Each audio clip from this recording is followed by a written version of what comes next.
হুম, একটু চা খেলে ভালো হবে। যাই, একটু চা বানাই।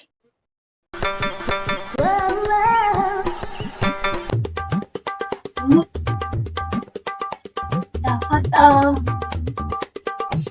চিনি, যা, চিনি শেষ।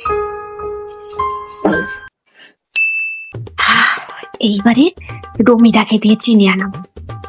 রমিদা, কি করছো? এমনি কিছু না, জাস্ট ইনস্টাগ্রাম।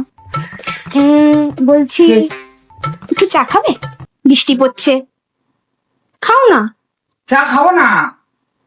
ঠিক আছে, ভাবছিলাম রাত্রিরে একটু সিমুই বানাবো। সিমুই খাবে? তাহলে একটা কাজ করে দাও, চিনি নিয়ে আসো। চিনি নেই ঘরে, সিমুই খাবে?